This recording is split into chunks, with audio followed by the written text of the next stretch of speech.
Quand j'étais petit, ça sautait jusqu'à 10 mètres. Il y en a un qui s'est pété la colonne, t'en as un autre qui s'est perforé le poumon, arraché quasiment toute l'oreille. Tous les sports que tu touches, t'arrives à avoir un bon niveau. C'est quoi? C'est du talent? T'as du don? Mais clairement, moi, dans les gaps, il y a plein de gaps que jamais personne d'autre n'a fait. Tout ça pour dire qu'un 45 mètres, tu peux en mourir sur le coup, tu vois. What's up les boys, j'espère que ça va, bienvenue dans Entre Athlètes. Cette semaine, on reçoit Jérémy Nicolin, comme je l'ai dit, qui est cliff jumper professionnel.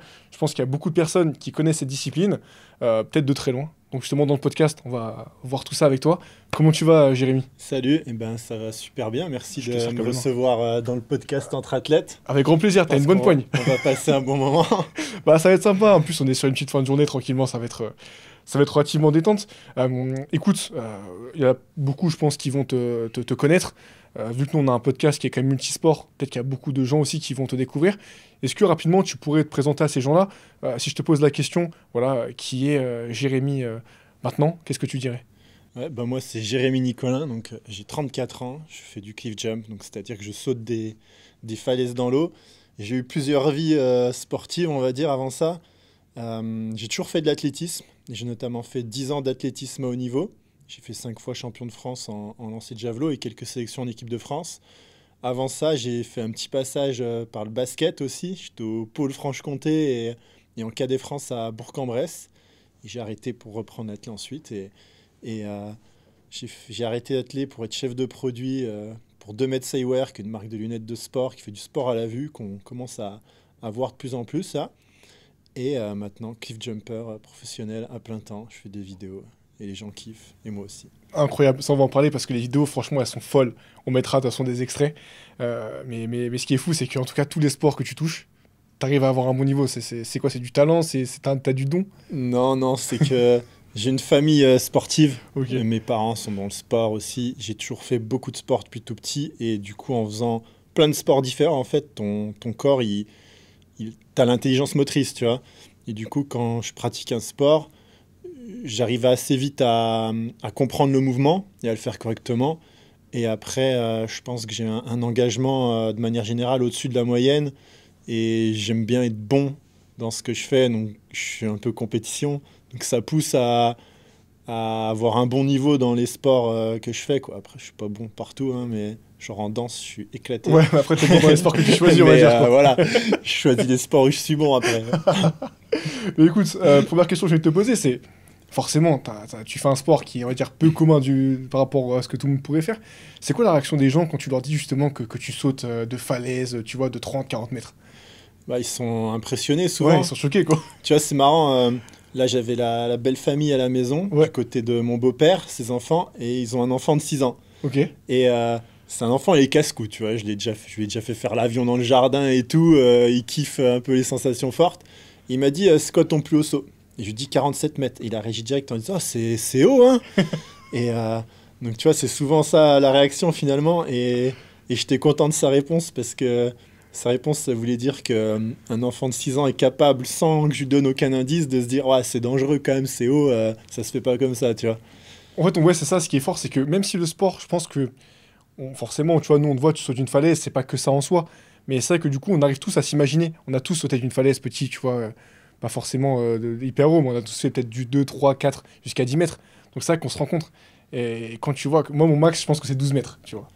Et quand tu vois 47 mètres, ouais, c'est fou, quoi. Ouais, je pense que tu as bien décrit, tu as bien dit, je pense comme toi, en fait, je me dis que je fais le constat que tout le monde a déjà sauté d'un petit plot de piscine à 1 mètre ou d'une falaise en vacances à 3 mètres.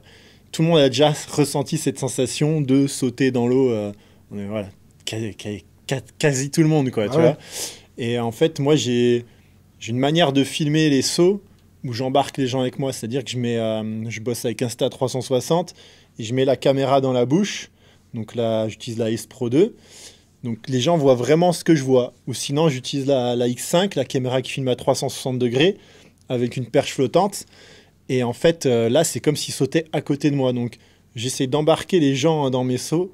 Et en fait, je me suis rendu compte, ce que tu as dit, c'est que les gens, ils comprennent la sensation parce qu'ils l'ont déjà fait, pas forcément à 47 mètres, mais chacun à son niveau, hein. Il y en a plein qui ont déjà peut-être sauté à 10-15 mètres même. Bien sûr. Et en fait, du coup, ils s'identifient et ça leur procure des sensations parce qu'ils se rendent compte que ouais, c'est quand même haut, quoi. Et comme tu dis, en plus, ce qui est fou, c'est que je pense que t'as pas besoin d'aller jusqu'à 47 mètres pour commencer à avoir ce petit truc, tu sais, de peur. Tu sais, quand tu sautes, tu dis, ok, j'y vais pas, finalement, t'y vas. T'as le moment de la descente, enfin, tu sais, de la chute, où du coup, t'as plein de sensations qui viennent en toi. Et après, bah, du coup, tu rentres dans l'eau. Et je pense que ça, à notre façon, peut-être que toi, c'est à 40 mètres, peut-être que moi, c'est à 5 mètres, mais on a tous cette sensation, tu vois, de. Tu sautes dans le vide. Ouais, chacun a cette petite peur Ouais, et cette décharge d'adrénaline à son niveau, en fait. Il y en a, ça va être à 1 mètre, il y a d'autres à 10, 15, 20. Ça dépend de ton temps de pratique. Moi, c'est vrai que ce shot d'adrénaline, il vient de plus en plus loin, ou alors t'ajoutes de la difficulté. T'es à l'aise à 5 mètres, et puis Bob, tu rajoutes un salto, ben, d'un coup, les sensations que t'avais plus sur un saut droit à 5 mètres, tu les retrouves de nouveau à 5 mètres parce que tu ajoutes de la difficulté sur un salto ou sur un gap à passer, un obstacle, tu vois, un saut en longueur à faire ou un saut où il faut être précis. Et il y a toujours moyen de pimenter la chose pour retrouver les sensations, hein. ouais, c'est clair. Et du coup, t'as commencé tôt, ce sport. T'as commencé à 8 ans, non? Ton Ouais, premier saut. même avant, en vrai, Ça, c'est de moi, la version officielle, les, quoi. les Les 8 ans. premiers souvenirs, c'est genre mon père à la piscine qui me jette en l'air et il me pousse de 2 mètres de haut, tu vois, et je tombe dans l'eau. Et puis moi, je dois avoir 3 ans et je remontais avec mes brassards et c'est encore. Et ouais, mais à 8 ans, c'est vrai que c'est les premiers pas dans le canyon à 10 minutes à pied de la maison. Et là, bah, il y a des sauts jusqu'à 14 mètres même maintenant, parce qu'on a ouvert des nouveaux sauts un peu plus hauts, un peu plus engagés depuis. Mais quand j'étais petit, ça sautait jusqu'à 10 mètres et ben, j'avais franchi les paliers petit à petit, j'avais sauté partout. Et puis je voyais mon père monter à un 8 mètres là. Et du coup, j'ai suivi et lui, il a vu que je venais et il m'a laissé sauter parce qu'il a vu que j'y arrivais très bien. Donc, il m'a laissé faire parce qu'il a vu que j'en étais capable et j'ai tout de suite kiffé, quoi. J'avais déjà ce truc de repousser un peu mes limites Ah, mais c'est fou à et 8 d'aller ans, tu vois. explorer. Parce que, en fait, qu'est-ce que tu ressens quand tu sautes à 8 ans? C'est quoi? Est-ce que tu sautes parce que ça t'amuse? Est-ce que tu sautes parce que peut-être que t'as peur et justement, cette notion, tu sais, de shot, d'adrénaline que tu ressens, bah, ça te pousse, tu sais, après à toujours refaire? Qu'est-ce qui te motive à cet âge-là quand tu commences? Bah, clairement, c'est de l'amusement et puis c'est de. Aussi, tu vois ton père faire ça, t'as envie de faire pareil, tu vois. C'est un peu, tu suis l'exemple. Et peut-être même la fierté de voir les autres être impressionnés quand tu l'as fait aussi. Il peut y avoir plein de choses qui te motivent à le faire à cet âge-là, hein. Tu peux tout prendre en compte en vrai. Bah, en plus, quand t'es petit, je sais pas si vraiment tu réfléchis, tu vois, à ce type de questions, mais c'est vrai que t'as commencé vachement tôt. Et justement, pour venir un peu sur ta carrière que t'as fait en javelot, du coup, parce que t'es quand même allé à un très haut niveau, qu'est-ce qui fait qu'on passe, entre guillemets, bon, tu jettes un objet, entre guillemets, c'est toi qu'on va dire c'est toi qui tu te jettes dans l'eau, tu vois. Comment tu fais cette transition? Ouais. Ben, en fait, le javelot, j'en ai fait pas en 10 ans. J'ai arrêté en début 2021, l'année de mes 30 ans, parce que j'avais eu pas mal de blessures avec l'athlétisme, notamment genoux et dos. Et sur le mouvement spécifique du javelot qui nécessite beaucoup de pression sur les appuis au sol et il y a un mouvement où tu allies torsion et où tu cambres le dos, ben, j'étais bridé parce que ça venait me pincer les disques sur la torsion plus cambrée. Et mon genou s'inflammait aussi. En fait, le mouvement droite-gauche final du javelot, avec la pression qu'il y a, plus les pointes, ça venait mettre trop de pression sur mes ménisques qui étaient un peu abîmés. Et du coup, l'un dans l'autre, j'avais beau progresser physiquement, gagner en souplesse, en puissance et tout, essayer d'améliorer ma technique, je pouvais plus retranscrire mon 100% dans l'étirement renvoi, dans la pliométrie, parce que au moment où je venais tourner, cambrer le T'es dos, il y bloqué, a quoi. tous les muscles Ouais. qui se contractaient pour le protéger, en fait. Ok. Et donc, il venait chointer cette pliométrie, cette contraction d'étirement renvoi, tu vois. Et donc, du coup, là, je voyais que j'allais plus battre mon record.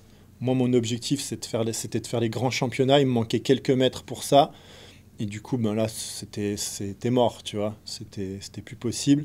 Et en fait, j'ai eu une opportunité de job pour être chef de produit de Medsayware. Donc, je me suis dit, mais c'est parfait. Là, je peux faire la transition athlétisme à la vie active avec un super job, sur une marque qui monte. Let's go, quoi. Donc là, j'ai pas pris longtemps. En une semaine, mon choix a Ah été oui, ok, ouais. fait. En gros, j'ai eu l'entretien, ils m'ont dit que j'étais pris, j'ai fait bon, bah ça part. Et j'ai déménagé, et j'ai attaqué le job. Et en fait, là, à partir de ce moment-là, j'ai plus l'athlé haut niveau dans ma vie. Donc j'ai totalement arrêté, parce que de toute façon, à chaque fois que je lançais sur la fin, j'avais mal quelque part. Donc quand c'est comme ça, t'arrêtes complet, tu vois, t'as moins de plaisir. Et du coup, tous les sports extrêmes que j'adorais depuis tout petit, hein, que ce soit le cliff jumping, le ski, le vélo, et puis tous les nouveaux sports que je pratique maintenant, le parapente, le C'est ça speed qu'on n'a pas dit, mais tu fais flying. beaucoup de sport extrême, ouais. Là, je vais passer la PAC pour... Pardon, je vais passer Non, la t'inquiète. PAC pour le saut en parachute. Bah, c'était open bar, quoi. Plus de sacrifices à faire avec l'athlé.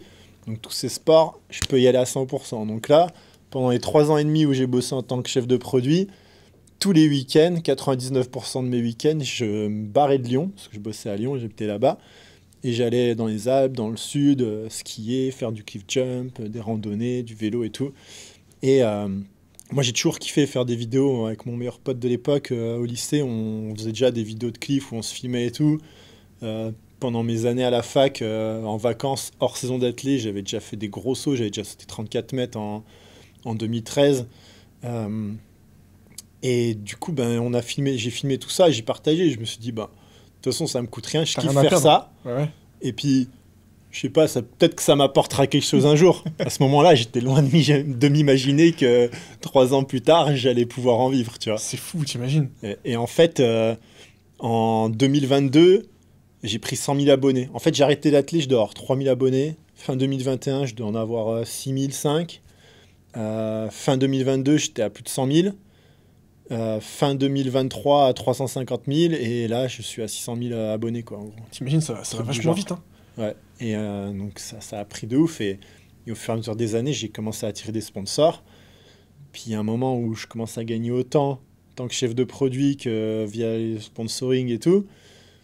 Et puis arrive un moment où ça prend même le pas, et là tu te dis, attends, hein, j'ai 34 ans, là j'ai une opportunité de faire ça de ma vie, bah si je tente pas là, je le tenterai jamais. Donc allez feu, de toute façon là j'ai eu 3 ans et demi d'expérience chef de produit, ça s'est super bien passé, on a fait des bonnes performances, la marque elle grossit bien, elle commence à se faire connaître, et donc go. Et d'ailleurs, 2 mètres me sponsorise maintenant, donc Trop bien. je suis toujours en train de travailler avec eux, mais en tant qu'athlète ce coup-là. Et donc go. Et puis en fait, à partir du moment où j'ai arrêté, ça a encore augmenté, quoi. J'ai encore pris des abonnés, ça upscale, parce que je peux mettre tout mon temps là-dessus. Donc du coup, ça fait que progresser. Et du coup, là, bah, c'est un peu la belle vie en ce moment, de vivre ma passion. C'est quand même beaucoup de pression, parce que c'est un sport dangereux. Je peux me blesser à n'importe quel saut. Ça veut dire plus de vidéos, et moi je dois faire des vidéos pour les sponsors, pour être visible et tout, donc du coup c'est quand même une organisation, une pression, et c'est moins la sécurité que quand tu es en CDI, tu vois. Mais bon, c'est quand tu kiffes ce que tu fais, il faut prendre les risques. C'est du bonheur. Et justement, là, tu me parles des réseaux. C'est justement un point que je voulais aborder. C'est qu'en fait, toi, tes sauts, du coup, ils font des millions de vues. Donc, tu vois, on a parlé justement du fait que bah, faut que tu continues à en faire, etc. Euh, est-ce que tu penses que tu as peut-être une petite responsabilité aussi par rapport aux gens qui vont te regarder? Tu vois, peut-être sur le fait de... bah, toi, tu es un pro. Tu vois, toi, tu fais des choses, tu sautes d'auteurs qui sont assez conséquentes. Voilà, est-ce que toi, tu as aussi peut-être ce côté, je sais pas, de sensibiliser sur le fait que chacun doit aller à son rythme? Comment tu le vis un peu ça? Ben, on essaye de...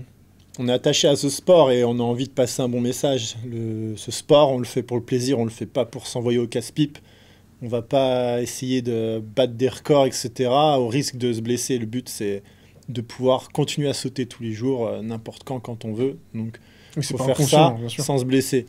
Et donc, pour pas se blesser, il y a des règles. Donc, checker les fonds avant de sauter. On se dit que s'il y a 6 mètres de fond, tu peux sauter n'importe quelle hauteur. Mesurer la hauteur du saut. Bah, pour être sûr que ce soit dans tes cordes, parce qu'on peut vite se faire avoir, hein. Ah, tu m'étonnes. T'entends des fois les gars, ils te disent il y a 20 mètres, alors qu'en fait il y a 15 mètres, et inversement, tu vois, c'est vite faux. Donc, vaut mieux mesurer soi-même. Et comment Et tu mesures, du coup? avec soit un ruban mesureur, un décamètre comme en Ok, athlétisme, ouais. soit moi j'utilise souvent un rangefinder de golf Ok. qui te permet de mesurer C'est les hyper distances smart. jusqu'au grappot. Ouais, bah ouais. Et en fait, t'as juste besoin de jeter une pierre pour un truc un peu solide, avoir un peu de mousse en surface, pour avoir un appui pour le laser, et ça marche super bien. On a fait des tests avec des décamètres pour être sûr, et Et ouais, à 50 centimètres près, on a la hauteur exacte, donc c'est nickel. Et, euh, et après, ben, tu regardes comment est ton point d'impulsion, si ça glisse pas, c'est en dévers, c'est parfait, pas parfait. Est-ce qu'il y a un saut en longueur à faire pour arriver dans l'eau, un gap à passer? Est-ce qu'il faut être précis? Est-ce que la zone d'atterrissage est grande ou est-ce qu'elle est très restreinte? Est-ce que tu es capable d'avoir cette précision? Tu as tout plein de questions à te poser. Et la fameuse safety, la sécurité dans l'eau, parce que on est humain, une erreur peut toujours arriver. Donc si tu fais une erreur et que tu te prends un KO dans l'eau, au moins tu as quelqu'un qui te repêche et c'est pas le Darwin Award mort noyé tout seul assommé dans sa rivière. Tu vois. Ça serait con. Donc toutes ces règles toutes connes, toutes simples, à respecter, ça t'évite de faire vraiment des accidents graves en fait. Et le jour où tu fais une erreur, ça t'évite d'y passer tout simplement. Et surtout, être pragmatique, pas faire attention à l'effet de groupe, se poser des questions, pourquoi tu fais ça? Est-ce que tu fais ça pour le plaisir, pour la fame, parce que c'est ton métier? Tu vois, se poser les bonnes questions pour avoir les bonnes raisons et pas faire ça pour des mauvaises raisons, poussé par, je sais pas, quelqu'un qui va te dire, ah, t'es une tapette si tu sautes pas, tu vois, non, Ouais, mais c'est bien ça de on le s'en dire, fout. ouais. Mais je l'ai vu plein de fois, tu vois. Ah ouais. Et j'ai vu des gars arriver assis à 20 mètres et se faire super mal parce que c'était le dernier du groupe de 4 potes qui saute et les 3 autres étaient à l'aise et le dernier il n'avait jamais sauté, il s'est pas s'équilibrer en l'air, il est arrivé assis, tu vois. Et là ça peut être tétraplégie, paraplégie, ça peut être une vertèbre fracturée, ça peut être plein de choses, tu vois. Ça peut être léger comme très grave, donc surtout quand t'es pas entraîné, quand ton corps n'est pas prêt à prendre les impacts. Donc du coup, il faut vraiment y aller step by step en hauteur, monter 2-3 mètres par 2-3 mètres, parce que tu arrives de plus en plus vite dans l'eau à chaque fois que tu montes. Tu vois, à 47 mètres, c'est Ah, ce que j'ai 109,3 vu, c'est km/h. énorme. Voilà, j'ai pas besoin de faire de la prévention, normalement, pour que les gens se rendent compte que c'est dangereux, tu vois. Comme j'ai dit tout à l'heure, le gamin de 6 ans, quand je lui dis 47 mètres, il sait tout de suite que c'est trop, que c'est dangereux. Tu vois, donc si un gamin de 6 ans est capable de se faire cette réflexion, je pense que n'importe qui sur cette planète est capable de se dire, ouais, ça demande peut-être un peu d'entraînement et d'y aller étape par étape. Et donc ça, c'est le côté super important, que ce soit en hauteur ou même sur les figures. Si tu veux faire des figures, il faut les travailler avant, bas, il faut les décomposer. Je sais pas, tu veux faire un double arrière à 30 mètres. Bon, déjà, tu as fait à 10 mètres, à 20 mètres, à 15 mètres, tu vois, tu maîtrises la figure, tu as des bons repères. Bah, tu peux décomposer ton double arrière à 30 mètres. Moi, je sais que quand je fais un double arrière à 30 mètres, en gros, c'est un salto arrière sur 10 mètres et le deuxième sur les 20 derniers mètres. Donc, je peux me mettre sur un 10 mètres, faire mon salto arrière, puis quand j'arrive dans l'eau, comme si je relançais le deuxième, tu vois, sous l'eau, pour sentir l'inertie de je fais un double à 30 mètres, quoi, tu vois. Ah, c'est Il ouf. y a Et des t'arrives à te astuces comme repérer ça. dans les airs, on va dire, comme ça? Ouais, bien sûr. Ah, c'est ouf. Ouais. Comment tu fais pour savoir où t'en es par rapport à l'eau? Bah, souvent, c'est l'eau qu'on va regarder. Ok. Et c'est notamment pour ça qu'on jette une pierre avant de sauter. Ouais, ouais, ouais. Et il y a une légende qui dit que c'est pour casser la tension de surface et avoir un impact plus facile, mais pas du tout. Alors, la tension de surface, elle existe.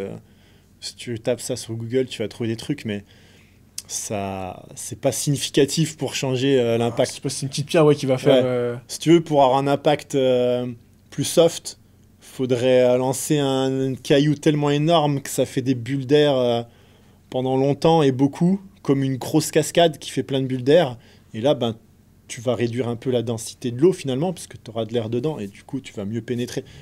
Mais un caillou, ça ça suffira pas. Ouais, c'est clair. Et ça permet de faire des petites vagues et de la mousse en surface. Et du coup, tu vois mieux où est la surface de l'eau, tu vois. Ok. Donc quand tu vas faire des figures, donc je vais faire un salto arrière, et entre les deux, je vais spot l'eau avant de relancer, puis voir l'eau, et avant de la revoir et de ramener, tu vois. Et du coup, ben, si j'ai lancé ma petite pierre avant ou qu'il y a quelqu'un dans l'eau qui fait un splash, je vais avoir un point un peu plus facile à repérer quand je vais être en l'air, Ok. et je vais faire moins d'erreurs d'appréciation. Enfin, j'aurai moins de risque de faire une erreur d'appréciation. Et ça peut aussi servir à voir le temps que tu vas passer en l'air. Si tu prends une pierre, tu vois, ronde, qui est pas plate, quelque chose qui a pas trop de prise à l'air et puis un minimum lourd, ça va tomber à la même vitesse que toi, en fait. Ah, je savais pas ça. En Ok. fait, tant que les frottements de l'air sont pas significatifs, ça tombe à la même vitesse. Si tu veux, dans le vide, tout corps, que ce soit une feuille de papier ou un éléphant, il tombe à la même vitesse. Ce qui change là, si on n'est pas dans le vide, il y a une prise d'air. Donc du coup, Voilà, tu prends une pierre bien ronde, un peu lourde. Les frottements de l'air vont rien changer du coup et ça va tomber comme toi. Et du coup, ben, tu peux, en même temps que tu lances la pierre, visualiser ta figure, tu vois, pour voir si tu as le bon timing. Ah, c'est ouf. Et comment t'évalues tu sais, le risque? Parce que je pense que t'as sûrement déjà eu le cas où tu veux sauter, mais finalement tu dis ah non. Tu vois, qu'est-ce qui fait qu'en gros tu te dis ok, ce saut c'est ok de le faire, on a compris que tu mesures, etc. Mais même si tout semble bon par rapport aux mesures, etc., qu'est-ce qui fait que peut-être que finalement le saut tu le ferais pas? Ben, si tout est bon par rapport aux mesures, c'est-à-dire que je suis capable de passer le gap, Ouais. je suis assez précis pour sauter, c'est précis, c'est dans une hauteur que je sais faire, ben ça va être peut-être que ce jour-là, je me sens un peu fatigué et du coup, ce saut est peut-être trop haut pour moi aujourd'hui. Je me sens pas capable d'encaisser l'impact. En vrai, c'est déjà arrivé. Je me rappelle en Ardèche, c'était un début de saison. J'avais pas encore trop de sauts à mon actif. Il y avait un 32 mètres et j'avais fait 20, 24, 28. À 28, je sentais que j'étais un peu limite à l'impact. Donc j'ai dit non, là, le 32, pas aujourd'hui. Puis depuis, je l'ai fait plusieurs fois, ce 32 mètres. Et finalement, même une semaine après, on est parti en voyage à Madère. J'avais tapé un 30 mètres parce que là, ça y est, j'étais en forme, mon corps était reposé, il était capable de prendre cet impact. Tu vois. Donc ça peut être ça par rapport à mon état de forme. Ça peut être, j'avais prévu une figure, mais là, je le sens pas, j'arrive pas à visualiser la figure, je me sens pas en confiance techniquement pour bien exécuter. Donc du coup, hop, soit je fais une autre figure où j'ai plus confiance, où je suis sûr de moi, soit j'en fais pas. Je fais un saut droit, soit je saute pas tout court parce que j'ai pas envie, je sais pas. Et sinon, ben des fois ça peut être, je sais pas, la météo, trop de vent, ça me perturbe, j'ai du mal à me concentrer, j'en sais rien, mais voilà. Mais c'est fort de voir que même à ton niveau, justement, t'arrives à. Parfois, je sais pas si on met l'orgueil de côté, mais te dire ok, puis j'ai fait 47 mètres, mais peut-être qu'aujourd'hui 30-32 par rapport aux conditions, etc., que je maîtrise pas forcément, peut-être que c'est parfois aussi mon corps. Parce que je m'en rends pas compte, mais c'est vrai qu'un impact, en fait, à partir de quelle hauteur, vraiment, tu vois, pour le corps, ça commence vraiment à être traumatisant. Parce que déjà, je pense que tu sautes aussi en basket, forcément. Sinon, tu dois Ouais, t'exploser les pieds. ça change rien. Ça change rien? Non, c'est une question Ah ouais? d'habitude. Donc tu peux sauter de 47 mètres pieds nus. Ouais, Ok. Putain, ouais, clairement. je pensais Moi, pas ça. les baskets, c'est plus parce que je viens, tu vois, j'ai ce style de faire des gros sauts en Ouais. longueur où je cours avant et souvent sur des impulsions pas forcément plates, parfait. Et c'est pour pas me couper sous les pieds quand je cours, pas me faire une talonnade. Franchement, la dernière fois où j'ai pris de l'élan et que j'ai sauté pieds nus, je me suis tapé un petit peu le talon sur un tout petit caillou qui dépassait et ça m'avait fait chier pendant 2 semaines. Ah, c'est un enfer. Donc c'est fini, tu vois. En plus, j'avais sauté pieds nus juste par flemme de remettre les chaussures, quoi. Donc le truc trop bête. Et donc non, moi c'est plus par rapport à mon style. Puis voilà, on est tout le temps dehors à crapahuter dans la forêt, sur des cailloux. Quand t'es à la mer, des fois c'est ultra coupant, hein, les cailloux. C'est bien plus agréable de remonter de l'eau et de marcher avec des chaussures protégées plutôt que de devoir marcher à 2 à l'heure en faisant attention, tu mets les pieds, tu vois. C'est clair. C'est aussi bête que ça. Tu m'étonnes. Et comment tu repères du coup les spots où tu vas sauter? Parce que je pense que tu as les spots, tu vois, nous, moi j'arrive de loin, je me dis ok, il y a des mecs qui sautent là, ça a l'air plus, le mur a l'air plus ou moins droit par rapport à mon niveau, il y a un peu de profondeur, je vais sauter. Est-ce voilà, comment tu repères un spot? Ben déjà, ça démarre sur Google Maps, sur les Ouais. réseaux sociaux, sur des vidéos d'autres qui ont déjà fait ce spot, sur des cartes IGN. Enfin, il peut y avoir plein de façons. Et ensuite, tu voyages, tu vas sur le lieu. Et là, bah, tu arrives sur le lieu. Déjà, est-ce que tu peux aller dans l'eau en marchant, sans sauter, nager pour repérer le fond? Donc, si tu peux faire ça, déjà, ça veut dire que tu peux remonter Ah oui, de ouf, ouais, c'est pas con, ouais. accessoirement, tu Ouais, vois. mais c'est pas con, ouais.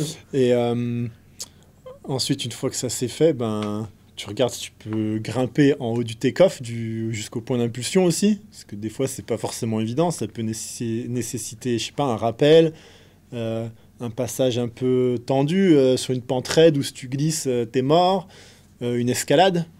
Donc, ça, c'est à chacun de jauger son niveau, ce qu'il est capable d'accéder en toute sécurité au saut, sans se mettre trop de stress aussi par rapport à ce qu'il veut faire après. Parce qu'imaginons le gars, il veut taper un 30 mètres, il veut faire un quad front flip avec une demi-vrille dans le dernier. Mais pour y aller, il doit grimper du 6A. Son niveau max en escalade, c'est, je sais pas, 6C. Donc c'est déjà pas facile, tu vois. il va arriver en haut, il va être se tirer cramé, dessus, le quoi. gars, tu vois, il va Ouais. être cramé mentalement, il aura eu tellement de stress de faire un free solo en 6A que, tu vois. C'est vrai qu'il y a ça aussi, je me rends pas compte, le fait d'escalader comme ça. Ouais. Bon, ça arrive rarement en vrai, Non, non, mais ouais, mais ouais, rien ouais. que des fois, aller en haut d'un spot juste parce que le chemin il est un peu escarpé, ou il y en a, ça peut les déconcentrer et les empêcher d'être à leur maximum. Là, récemment, franchement, c'était un peu le sketch, moi, de mon point de vue, mais tu as eu une étape du Red Bull Cliff Diving.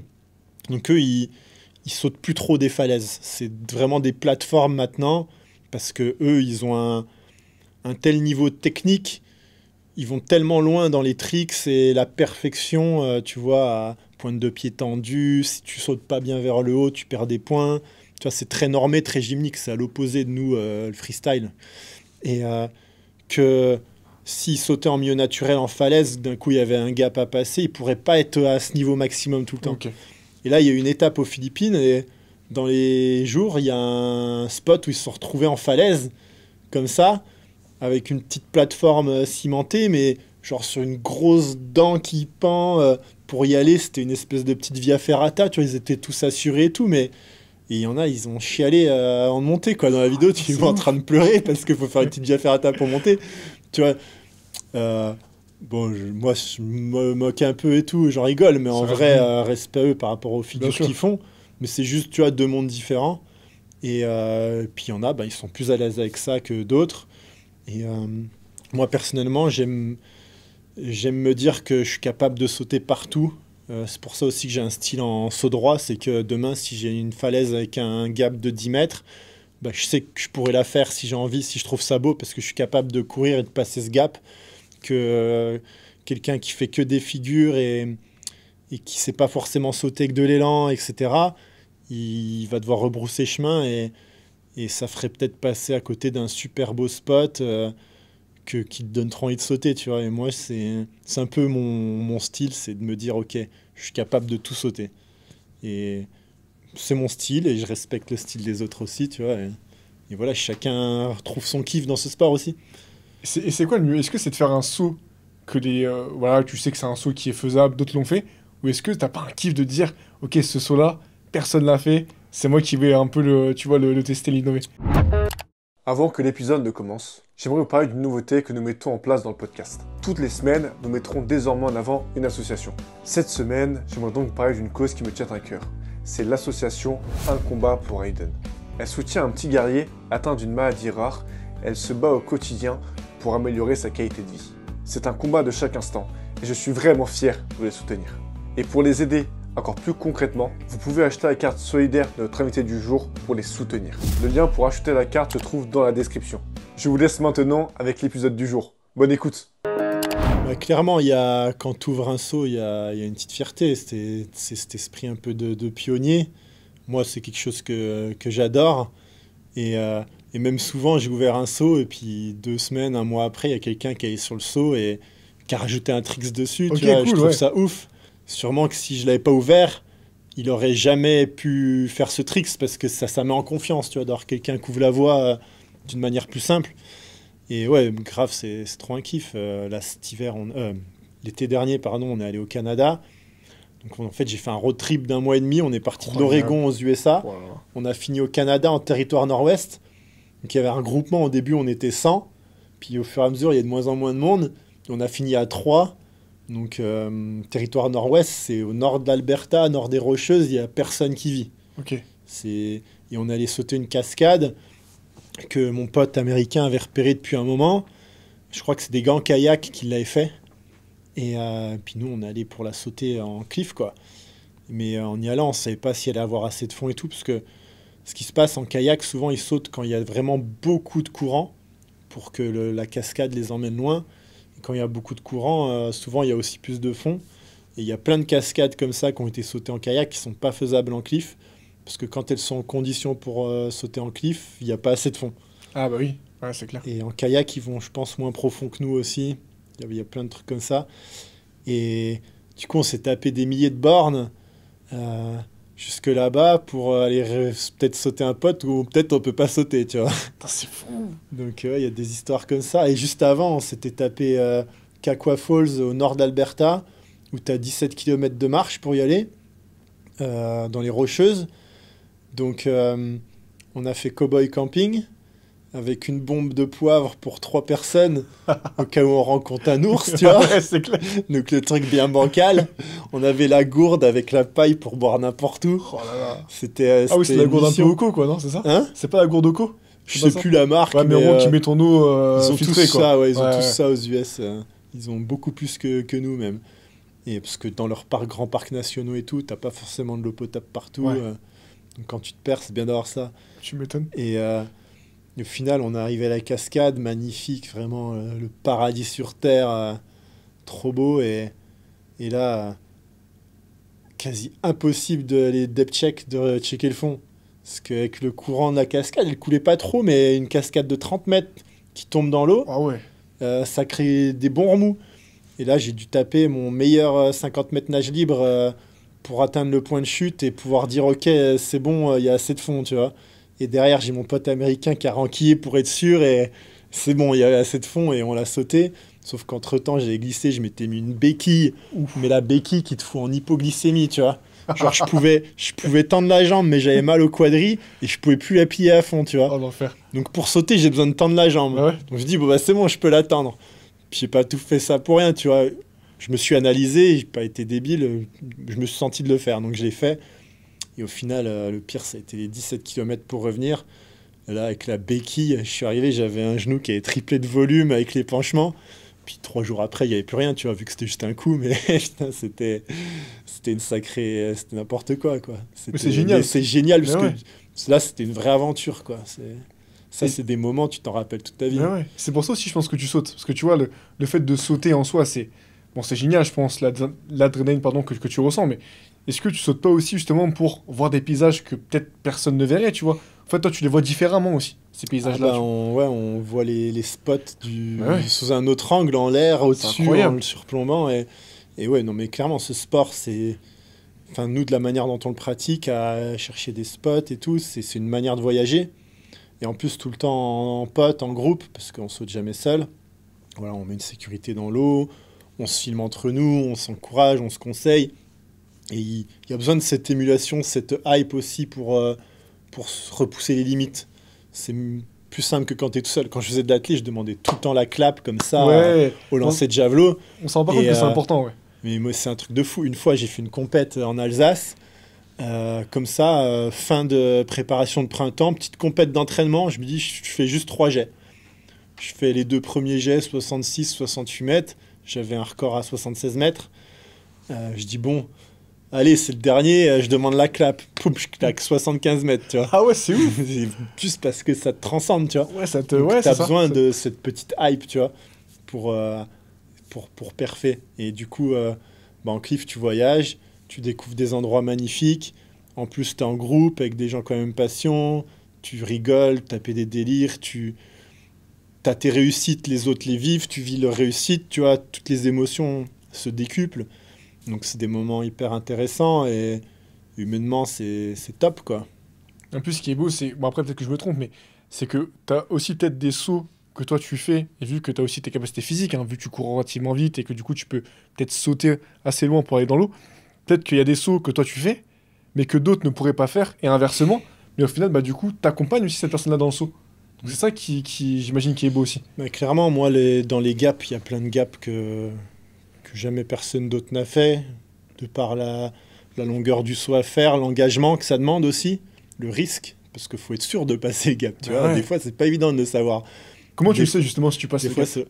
bah déjà, il y a l'expérience, Ouais. tu vois. Des fois, tu arrives sur un saut, tu sais que là, tu passes le rocher. Et en fait, ce qui est dur, c'est savoir quand ton visuel du gap à passer, il est très bas en dessous de toi. Par exemple, j'ai fait un saut dans une carrière souterraine au Pays de Galles. C'est la vidéo qui a fait le plus de vues, là, elle a Ça, je l'ai vu. 260 Ouais, millions de ouais. vues. Il y avait 27 mètres de haut, il y avait plus de 10 mètres de gap à passer, avec un petit élan de 5-6 pas. Un peu dans l'obscurité, éclairé avec des lampes, tu vois. Et en fait, le gap, il était 24 mètres plus bas à passer. Il y avait 27 mètres d'eau, il restait 3 mètres après le gap. Ok. Et du coup, quand c'est loin comme ça, c'est dur de te dire, attends, là, je vais passer au-delà de ce caillou, parce qu'il est loin. Ouais. S'il était 4-5 mètres en dessous de moi, je le vois direct, tu vois, j'ai rien besoin de faire. Et du coup, quand c'est comme ça, en fait, on s'est entraîné à lancer des cailloux exactement à un peu plus court que l'endroit où on va sauter, tu vois. Ok. Et du coup, sur un saut comme ça, j'ai dû lancer 70 cailloux Pour vraiment pour avoir la arriver à me trajectoire, quoi. persuader que c'est bon, tu vois. Ouah, Parce que c'est tu sais, au ouf. début, je lance un caillou, je suis putain, quand même, mais c'est loin. Et j'ai tout mesuré. Avec mon laser, j'ai pris un point en face pour voir à combien de mètres était le mur en face, pour essayer d'évaluer vraiment la vraie longueur du gap. Ça m'est arrivé récemment à Ibiza, là, dans une grotte, où là, fallait passer un gap de 8-9 mètres sur un saut de 27-28 mètres de haut, sauf que le gap, il était 17 mètres plus bas. Et là, j'avais pas d'élan. Donc là, 8-9 mètres sans élan, en standing, j'étais pas du tout sûr de moi. Et en fait, il y avait un saut de 17 mètres dans la grotte aussi. Et j'ai mesuré et j'ai regardé, j'arrivais à 11 mètres plus loin. Donc je savais que j'avais le gap de 2-3 mètres. Donc du coup, pour moi, c'était suffisamment large et je l'ai fait, tu vois. Donc, C'est ouf. et en fait, ouais, ces jets de pierre là, on arrive à ouais, évaluer comme ça aussi, tu vois. Donc il y a plein de choses à faire. Et justement, là on parle de jet de tar, etc. Et la partie mentale, est-ce que tu te mets dans une bulle aussi où tu te conditionnes à te dire, ok, là je vais sauter, ou est-ce que cette condition, peut-être que tu l'as fait bah, justement quand tu mesures, quand tu lances les pierres, tout ça. Ouais, en fait, c'est intéressant parce que les Américains, il y a notamment beaucoup d'Américains et d'Européens qui ont démarré le cliff grâce à ça. Ils ont fait en 2018 un film qui s'appelle Flow State. Ah, faut que je le vois, je l'ai même Et pas vu. Flow State, c'est l'état de flow, c'est Ouais. quand tu es dans ta bulle, quand tu es en mode Super Saiyan, que tu es focus sur ton truc et que tout ce qui se passe autour, ça t'atteint pas, tu vois. Et ça, c'est un état, c'est un peu le Graal pour tout sportif, tu vois. Tu joues au basket, t'es comme dans, pour ceux qui connaissent NBA Jam, quand t'as le feu au cul, tu rentres tous tes shoots quand t'es en mode flow, tu vois. C'est génial. Moi, au basket, ça m'était déjà arrivé un peu dans des matchs de m'enflammer comme ça. Tous les dribbles passaient, j'allais au panier, c'était nimp. Et, euh, et en cliff, c'est important d'arriver à rentrer dans cet état et de faire abstraction de ce qu'il y a autour pour vraiment réussir parfaitement son saut, ouais. Donc, et du coup, ouais, ce film 2018, et là, il y a Flow State 2 qui sort. Donc là, au moment où on parle, il y a la première aux USA.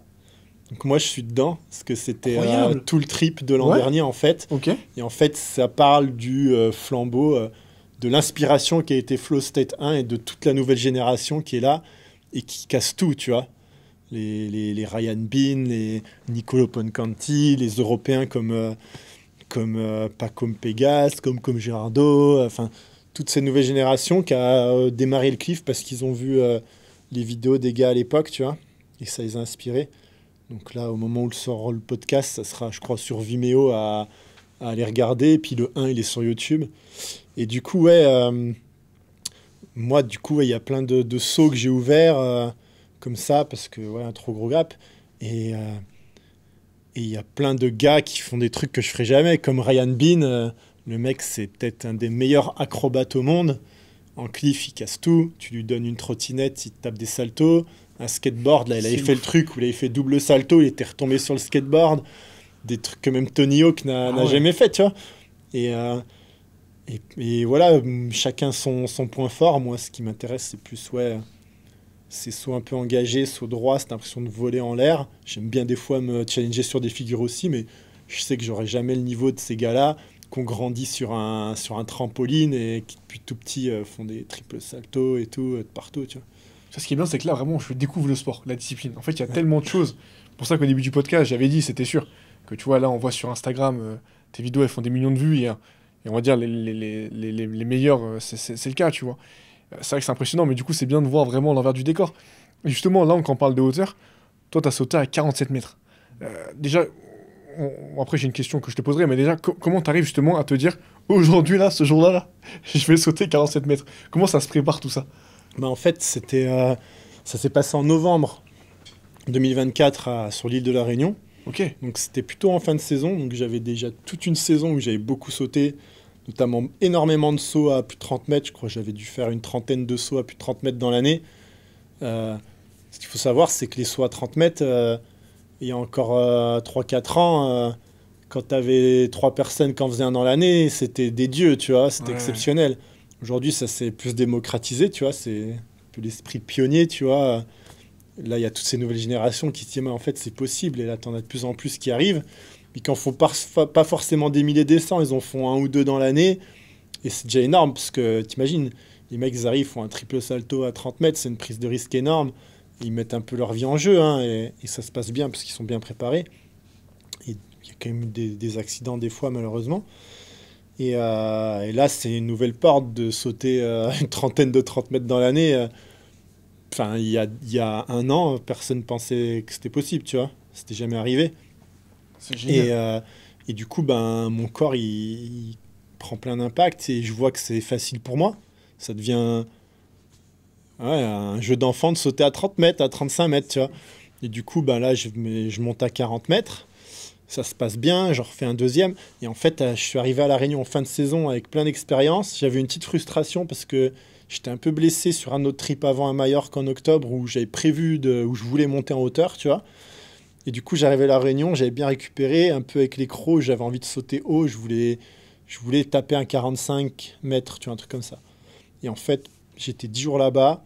Là-bas, il y a une super communauté de cliff jump qui était un peu en dessous avant qu'on arrive. Et en fait, on a relancé un peu le truc. Il y a un groupe Insta.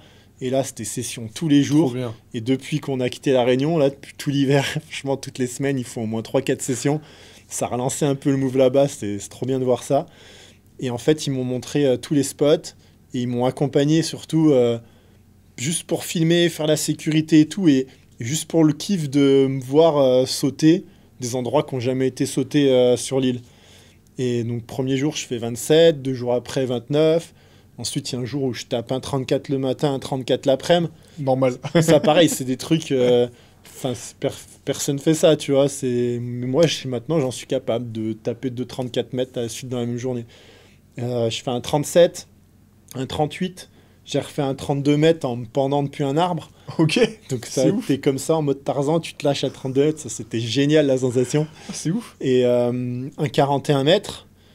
Et là, je voulais mon 45, quoi. Je me sentais prêt. C'était parfait, quoi. Tout s'était bien passé. Les impacts, j'ai monté en l'air. Et pendant le séjour là-bas, on était allé visiter un endroit qui s'appelle Cascade Chaudron, qui est une cascade qui fait 300 mètres d'eau. C'est magnifique. Un début de ravine, qu'une eau qui coule un peu le long de la falaise.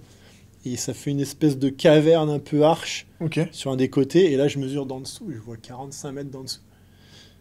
Et j'ai dit, putain, faut qu'on aille là-bas, en fait. Enfin, plusieurs jours après, quand j'ai tapé les 41, je dis, mais on va sauter Cascade Chaudron.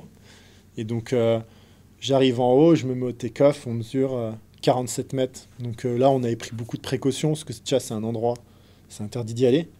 Parce qu'il y a Ouais. énormément d'éboulements. Hein. La Réunion, île volcanique, tu as des endroits, c'est de la roche très friable. Et là-bas, il y a beaucoup d'éboulements, beaucoup de cailloux qui tombent. Et j'ai eu des anecdotes, des gens où ils étaient en train de se baigner dans le bassin, qui est magnifique, une eau bleue vraiment super belle. Et tu as un caillou qui arrive à 5 mètres dedans l'eau, quoi. Oh la Tu vache. vois, tu peux mourir bêtement. Donc là, on y allait, les gens, il y en a qui avaient amené des casques et tout au cas où. Bon, si le caillou arrive de 300 mètres, ça va pas te sauver, hein, Ouais, c'est. Ouais, mais c'est voilà, on clair. sait jamais, ça peut toujours servir. Et puis il y a quand même des zones où tu es en sécurité. Tu vois, sous la cave, tu aucun caillou qui arrive là, parce que tu es à l'abri. Donc le temps que je monte, ils se mettent à l'abri. Moi, j'avais une corde en haut pour atteindre le take-off. J'avais repéré un arbre un peu plus costaud que les autres où je pouvais attacher la corde et atteindre le take-off. Le take-off, j'étais attaché. Je commence à mettre des bons coups de pied sur la roche volcanique pour être sûr que Ça ça tienne, ouais. tombe pas, parce que ça Ouais. fait un plafond comme ça. Et t'avais 1 mètre d'épaisseur, tu vois. T'as vite fait d'avoir une pierre qui dépasse Ah un ouais. peu, qui est dans le vide, et tu passes à travers, tu vois. Donc on est tout bien sécurisé. Et j'ai mesuré 47 mètres. Donc là, je m'étais mis une limite en gros à 47 mètres parce que je voulais pas qu'il y ait un trop gros gap entre mon 41 et mon nouveau saut. Parce que sinon, ça fait une trop grosse différence de vitesse d'impact. Et là, c'est trop un autre monde et mon corps est pas forcément prêt. Donc là, j'étais à la limite de ce que je m'étais fixé. Donc parfait. Et, euh, et donc là, je redescends pas. C'est une galère pour monter là-haut. Ouais, là, faut que tu. Ouais, Donc là, tu tout le sautes, monde quoi. se met en place en 5 minutes et 3, 2, 1, ça part. Et Et en fait, avant de monter, j'étais déjà prêt mentalement dans ma tête. Enfin, j'étais venu là pour sauter. Dans la voiture, j'étais déjà prêt à sauter potentiellement 45-47 mètres, en fait. Donc, du coup, à partir du moment où j'étais en haut, j'ai pas besoin de redescendre, de prendre une demi-journée de repos, je sais pas quoi. Non, j'étais déjà en mode scène, en mode je saute en y allant. Et, euh, et voilà, ça l'a fait. C'était trop bien. Et tout le monde a kiffé. Et même les gens, après, ils ont kiffé, ils se sont baignés dans le bassin qui est magnifique. Mais même ceux qui n'ont pas sauté, ils se rappellent de cette journée parce que on a partagé ça, tu vois. Même si eux, ils n'ont pas sauté, ils m'ont aidé, je leur ai procuré du plaisir. Moi, ça m'a fait kiffer qu'ils soient là pour m'aider dans ce projet, tu vois. Et c'est trop chouette. Tu sais que là, tu m'as embarqué avec toi. Parce que vraiment, je me dis, parce que c'est pas dans les cirques que c'est pas ça. Tu sais, dans les cirques à La Réunion, c'est pas là qu'il y a la grotte. Si, c'est un peu un Ça- espèce de cirque, Ouais, c'est ça. Et parce que je vois comment c'est. Et du coup, je me disais, oh la vache, franchement, c'est ouf. Et même si, tu vois, je me pose vraiment la question, j'aurais aimé être dans ton cerveau avant que tu sautes. Tu vois. Ouais. Parce que, ok, tu t'es conditionné, etc. Mais, je sais pas, est-ce que tu arrives à te rappeler de ce que tu ressentais, tu vois, au moment de te dire, là, je vais faire une distance, enfin une hauteur, que j'ai jamais fait de ma vie. Ouais, et franchement, Tu ressens quoi, en fait? il y avait pas mal de stress, pas mal de peur. Mais j'avais tellement envie de le faire, tu vois.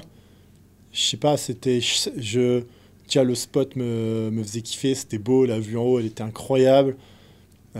Voilà, c'est mon métier de faire des vidéos, Ouais. donc j'ai aussi une pression pour faire du contenu de qualité. Là, je savais que j'allais faire du contenu de qualité. Un record personnel en jeu. Je savais que j'avais fait les choses bien. Donc, notamment toute la saison, puis encore cette remontée en hauteur pendant les 10 jours à La Réunion, tu vois, qui m'a prouvé que mon corps était prêt.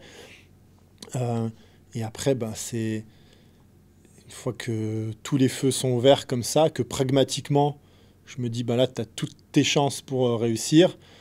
Là, je me mets en mode compétition, en mode flow state. Je commence à faire monter la pression. Moi, j'aime bien me faire des petits cris, tu vois, faire monter la nervosité, tu vois, musculaire notamment, et pour pouvoir donner mon max au moment de l'impact, mon meilleur gainage, tu vois.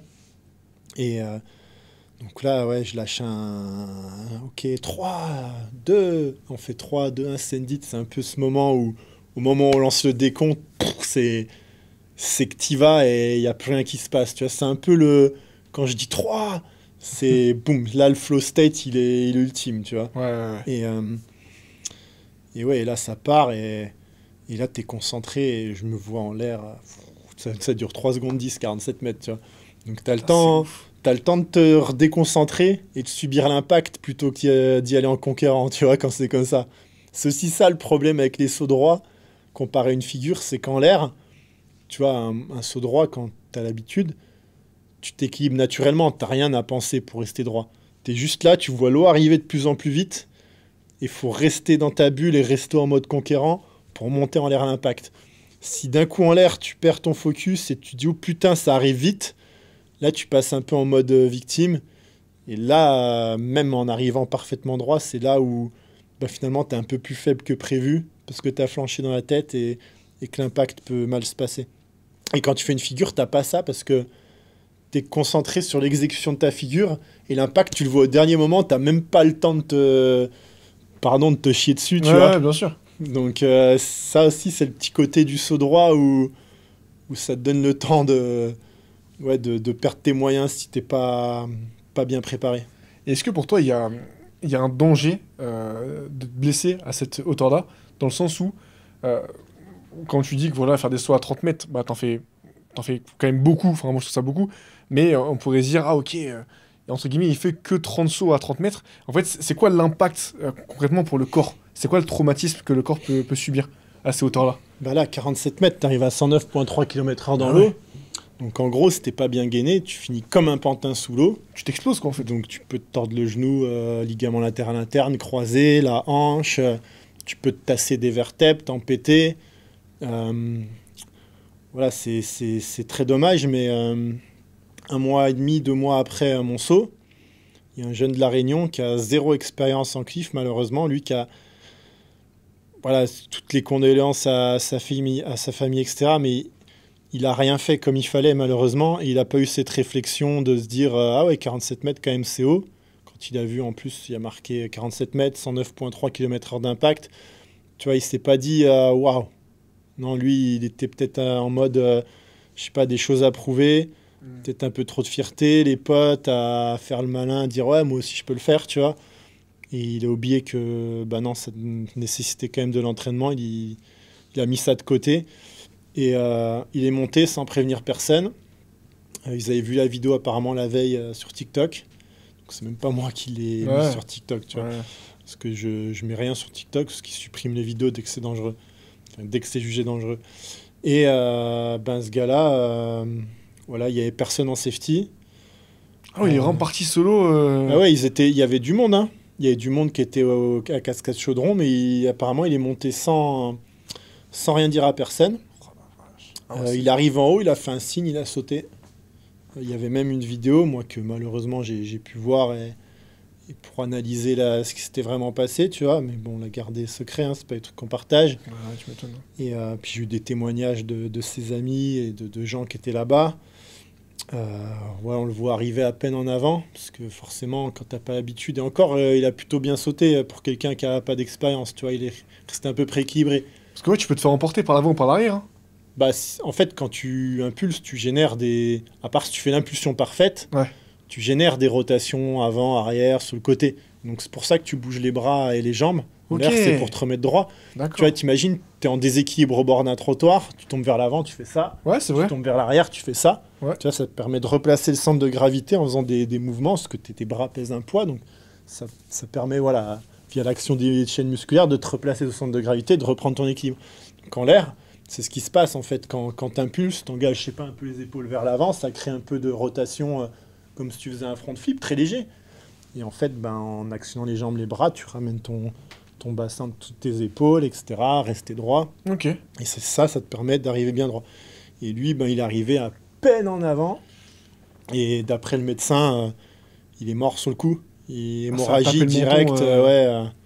Et en fait, même s'il n'était pas mort sur le coup, il serait mort noyé parce que... Et voilà, malheureusement, ça n'a pas été fait correctement. Et je veux pas porter la faute sur ses amis ou quoi, parce qu'ils y peuvent rien. Ouais, bien sûr. Apparemment, le mec, il est monté tout seul, tu vois, un peu de manière inconsciente, il a sauté sans prévenir. Il n'y avait personne dans l'eau en safety.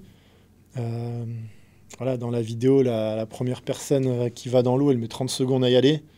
Elle arrive au point de chute au bout de 50 secondes. Le mec qui a perdu conscience, il est déjà mort noyé, tu vois, à ce moment-là, à 5 mètres sous l'eau.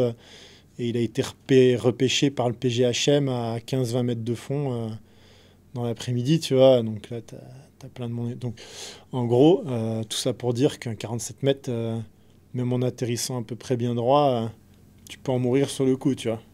Bah ouais, 47, je pense que... Après, j'y connais rien, mais je Ouais, pense ce que qui déjà, se passe. dès 25-30 mètres, ça commence déjà à être chaud. Bien sûr. Moi, j'ai des exemples des gens qui ont repoussé un peu trop leurs limites sur des figures à 30-31 mètres.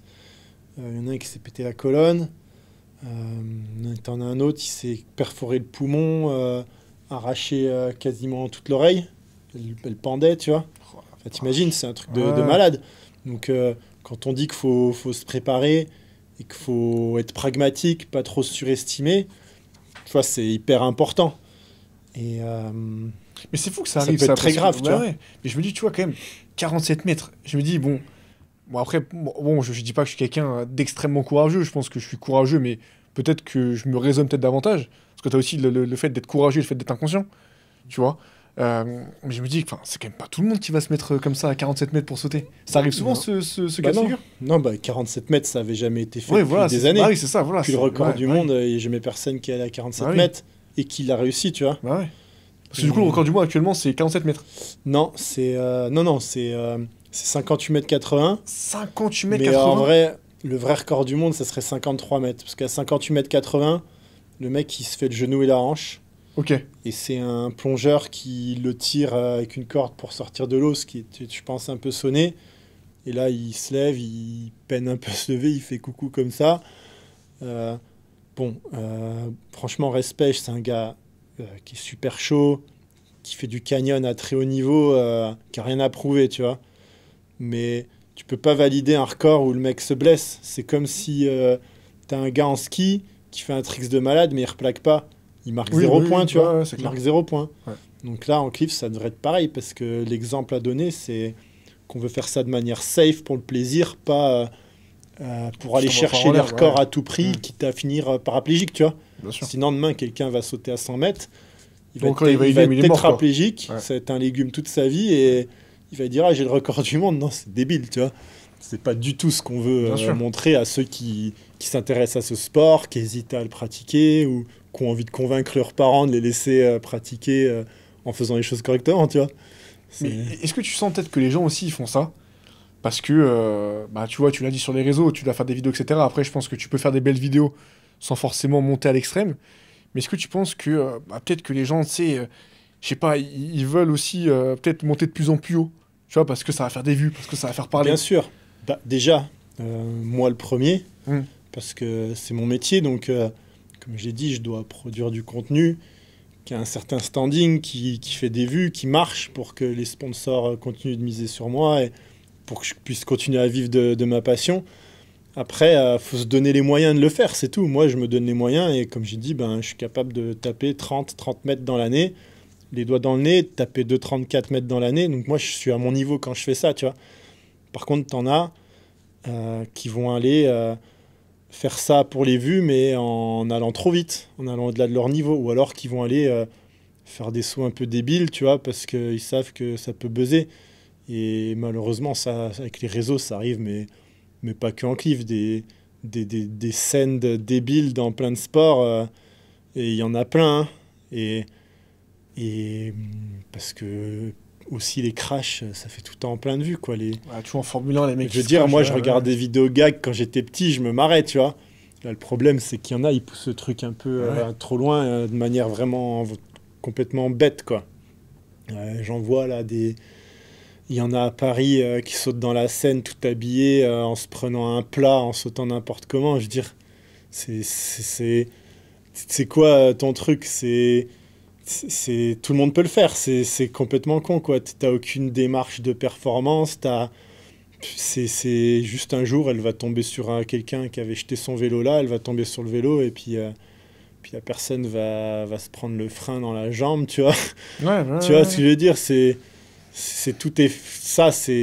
complètement bête et c'est un peu le problème des réseaux, mais faut pas être dupe non plus. Moi, voilà, c'est mon métier. Bien sûr aussi que je pense à, quand je fais un saut, est-ce que ça peut faire des vues? Est-ce que ça a le potentiel de buzzer, de plaire aux gens? Et voilà, quand tu vas avoir cette démarche, il faut quand même garder une notion de plaisir, être pragmatique, faire des choses à ton niveau. Et bien sûr que si demain je vais essayer de taper le record du monde, ça fait partie des motivations de créer une vidéo qui potentiellement va attirer des gens dessus, tu vois. Mais tu vois, ce qui est fou, c'est que moi, j'ai un peu le même truc maintenant, tu sais, avec le podcast, tout ça. Même parfois, tu sais, dans les questions que tu poses, tu dis, est-ce que tu poses cette question à l'invité, ça fera des vues, mais c'est pas forcément bien pour lui.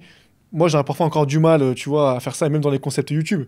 Tu vois, là, actuellement, je teste des concepts pour aller au-delà que le podcast. Et tu te dis, tu vois, la dernière fois, j'ai fait un concept qui sortira bientôt. J'ai fait les tests du FBI, pour entrer au FBI, tu vois, des tests physiques. En soi, c'est pas extrême. Mais tu dis, je commence comme ça. Demain, je fais quoi? Demain, je fais les tests commando. Demain, je fais ça. Et tu vois? C'est aussi le problème qu'on voit. Et après, faut relativiser. Il y a des sujets où c'est pas grave, où tu vas te créer de l'entertainment comme ça.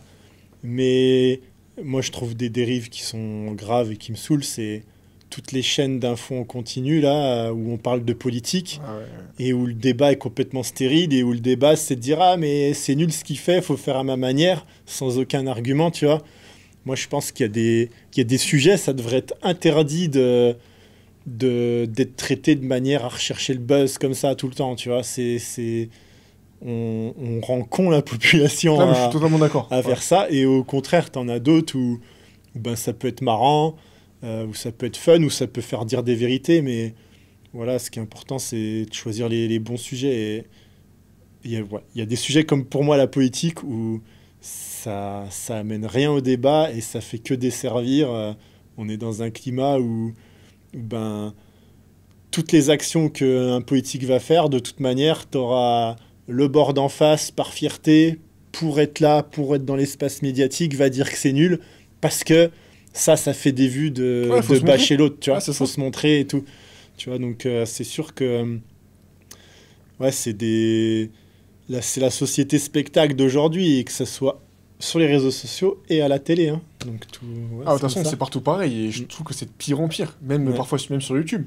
Parfois, t'as des trucs, tu vois, t'as des concepts. Mais de toute façon, je trouve que les gens actuellement, tu vois, juste pour rester un peu sur le truc du risque, euh, sur l'aspect risque, pardon, je trouve que, je sais pas, les gens, tu sais, ils sont déconnectés en fait. Tu sais, de la réalité, de ce qui se passe. Mais pour venir sur le risque, je pense que, ouais, je sais pas, les gens, ils veulent buzzer, je sais pas. En fait, je pense qu'ils se rendent même plus compte parfois de ce qu'ils font, tu vois. Et c'est là que Ben, ça devient dangereux et grave. tu vois, c'est comme tout, t'as une économie qui s'est créée autour de ça. Si tu fais, moi, mon business model, c'est, il est fait pour justement me détacher un minimum de ça, dans le sens où j'ai des sponsors, j'ai signé tant d'années avec ces sponsors, ces revenus de sponsors me suffisent à vivre correctement et à voyager, à faire des projets. Alors bien sûr, ces sponsors, il faut quand même faire des vues pour les garder attirés. Mais bon, là, ils sont signés, tu vois.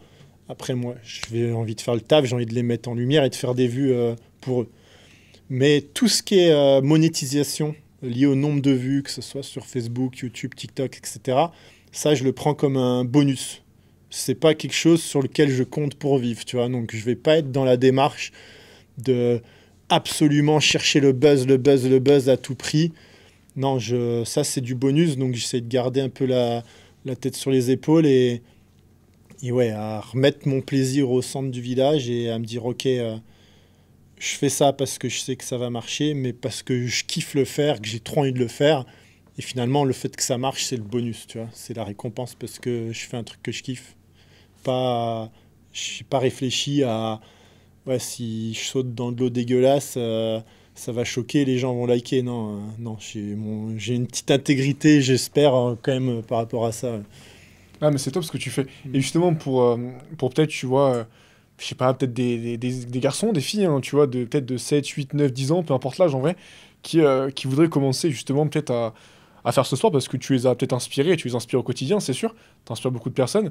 Voilà, on a compris l'aspect sécuritaire, etc. On a vu que c'est pas faire n'importe quoi, je m'en doutais, hein, mais c'est bien que tu le dises aussi. Euh, voilà, quel conseil tu pourrais peut-être donner à ces gens-là pour commencer cette discipline? Parce que c'est une discipline, hein, c'est un sport. Voilà, comment on pourrait commencer sans prendre trop de risques et en avançant à son rythme, sans se mettre en danger?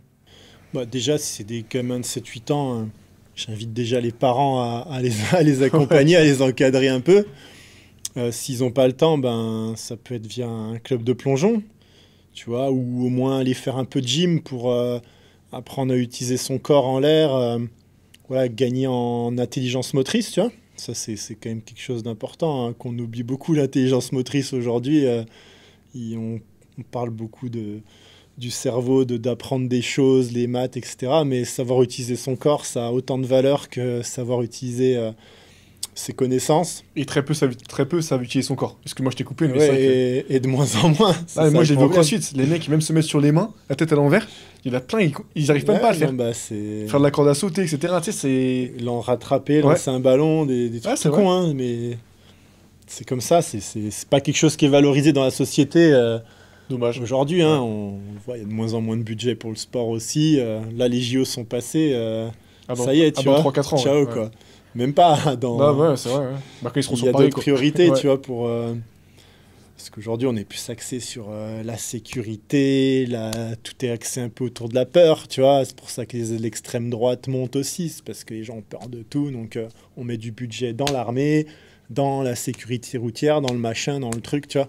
Et plus dans les choses qui vont apporter un vrai plaisir et des valeurs de dépassement de soi, comme le sport, la culture, tu vois. C'est compliqué, hein, Non, mais je suis d'accord. Ouais, c'est vrai. mais bon, c'est à nous de mettre tout ça en avant aussi.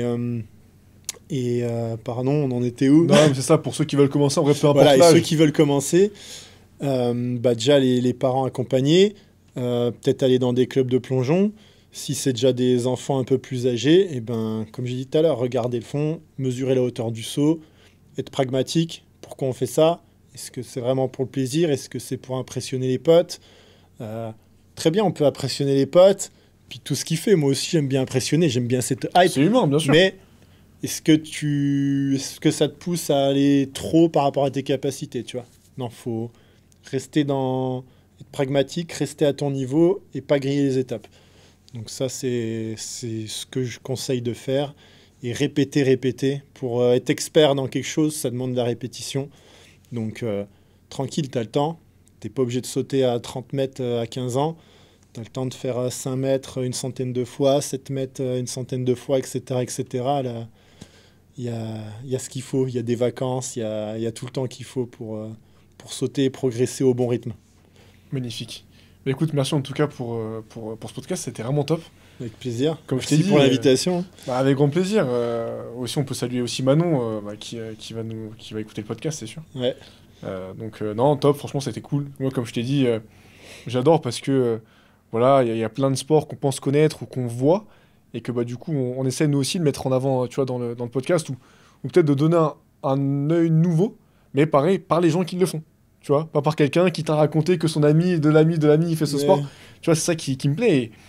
Et voilà, ce qui est cool aussi, c'est bah, tu montres que y en a, bah, tu connais, il y en a plein qui critiquent un peu tout n'importe quoi, mais voilà, c'est le cliff, peu importe, les sports qu'on voit un peu extrêmes, c'est pas des gens qui font des choses inconsciemment, justement, ça se travaille, ça se prépare, c'est une grosse orga derrière, ça demande beaucoup de logistique, comme tu vois, il y a des calculs qui sont faits, ça demande des ressources à la fois humaines, financières, du temps, donc c'est ça qui est cool, parce que nous, on voit une vidéo, tu vois, moi je pense à la vidéo où tu jettes le caillou et t'as un espace qui est tout petit où tu dois rentrer dedans.